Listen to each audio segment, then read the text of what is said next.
ஒரு கிறிஸ்தவ பெண் அவர் 18 வயது பூர்த்தியான நிலையில், அதாவது ஏஜ் ஆஃப் மெஜாரிட்டி அட்டென்ட் பண்ணிட்டாங்க. ஆனால் இன்னும் திருமணம் ஆகலை. இந்த நிலையில் அந்த பெண் தன்னுடைய தகப்பனாரிடம் பராமரிப்பு தொகை பெற முடியுமா முடியாதா, அதை தான் இந்த வீடியோ நம்ம பார்க்க இருக்கின்றோம். இது சம்மந்தமாக பார்த்திங்கன்னா ரீசெண்டாக கேரளா ஹைகோர்ட்டில் ஒரு கேஸ் வந்து டிசைட் ஆகிருக்கு. இந்த வழக்கில் குடும்ப நீதிமன்றம் ஃபேமிலி கோர்ட் வந்து ஏற்கனவே ஒரு உத்தரவு வந்து அந்த தகப்பனாருக்கு வந்து பிறப்பிச்சிருக்காங்க. அந்த உத்தரவில் என்ன சொல்லியிருக்காங்க அப்படின்னா, அந்த தகப்பனார் தன்னுடைய மனைவிக்காக மாதம் ரூபாய் 20,000 தன்னுடைய மகளுக்காண்டி, அதாவது 18 வயது நிரம்பிய ஏஜ் ஆஃப் மெஜாரிட்டி அட்டைன் பண்ண மகளுக்காண்டி மாதம் ரூபாய் 10,000 பராமரிப்பு தொகையாக கொடுக்கணும் அப்படின்ட்டு ஃபேமிலி கோர்ட் வந்து ஏற்கனவே ஒரு உத்தரவு வந்து பிறப்பிச்சிடுறாங்க. இந்த ஃபேமிலி கோர்ட்டுடைய ஆர்டருக்கு அகென்ஸ்டாக தான் இவர் என்ன பண்ணுறாரு அப்படின்னா, கேரளா ஹைகோர்ட்டில் ரிவிஷன் ஃபைல் பண்ணுறாப்புல. இவர் என்ன கிரவுண்டில் ஃபைல் பண்ணுறாரு அப்படின்னா, மகளுக்கு வந்து மாதம் 10,000 வந்து மெயின்டெனன்ஸ் கொடுக்கணும்னு சொல்கிறீங்க. ஆனால் அந்த மகள் வந்து 18 வயது பூர்த்தியான நிலையில் அவர் வந்து அந்த பெட்டிஷன் ஃபைல் பண்ணுறப்பவே, டேட் ஆஃப் ஃபைலிங் அப்போவே 18 வயது வந்து பூர்த்தியானவராக இருந்தார். இப்போ மனைவிக்கு வந்து மாதம் 20,000 கொடுக்கணும் அப்படின்னு சொல்கிறீங்க.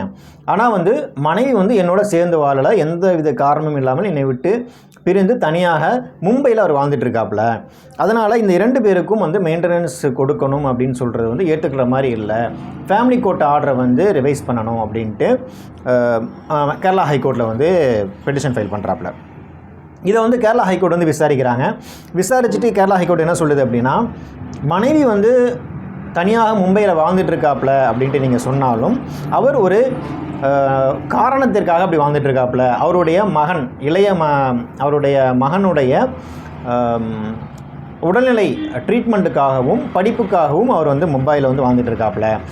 ஸோ அவர் வந்து உங்களை விட்டு பிரிஞ்சு மும்பையில் வாழ்வதற்கு ஒரு சரியான காரணம் இருக்கிறனால அவருக்கு நீங்கள் மாதம் ரூபாய் 20,000 பராமரிப்பு தொகை கொடுத்து தான் ஆகணும் அப்படின்னு சொல்லிடுறாங்க. இரண்டாவதாக இந்த டாட்டர் மகள் விஷயத்தில் வந்து கேரளா ஹைகோர்ட் என்ன சொல்லுது அப்படின்னா, இப்போ ஹிந்து மெயின்டெனன்ஸ் ஆக்டில் வந்து பார்த்தோம் அப்படின்னா அதில் வந்து ப்ரொவிஷன் இருக்குது. அதே மாதிரி முஸ்லீம் பர்சனலாலையும் வந்து ஏஜ் ஆஃப் மெஜாரிட்டி அட்டைன் பண்ணிட்டாலும் திருமணம் செய்து வைக்கும் வரையில் அந்த தகப்பனார் வந்து மகளை பராமரிக்க வேண்டிய கடமை இருக்குது. ஆனால் கிறிஸ்தவ பர்சனலாவை பொறுத்த வரைக்கும் அந்த மாதிரி எந்த ஒரு ப்ரொவிஷனும் கிடையாது. அதனால் இந்த தகப்பனார் வந்து 18 வயது நிரம்பிய தன்னுடைய மகளுக்கு பராமரிப்பு தொகை அந்த 10,000 கொடுக்க வேண்டிய அவசியம் இல்லை அப்படின்ட்டு கேரளா ஹைகோர்ட் வந்து தீர்ப்பு சொல்லியிருக்காங்க. இதில் வந்து நாம் தெரிந்துக்க வேண்டியது வந்து பார்த்தோம் அப்படின்னா 2 விஷயம் தெரிஞ்சுக்கணும். ஃபர்ஸ்ட் வந்து பார்த்திங்க அப்படின்னா, ஒரு நல்ல காரணம் இருந்துச்சு, உண்மையாகவே ஒரு காரணம் இருக்குது அப்படின்னா மனைவி கணவனை விட்டு தனியாக பிரிந்து வாழ்ந்தாலும் அந்த மனைவிக்கு கணவன் கண்டிப்பாக பராமரிப்பு தொகை கொடுத்தாக வேண்டும்.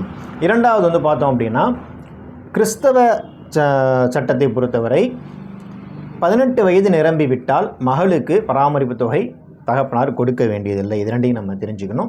நன்றி.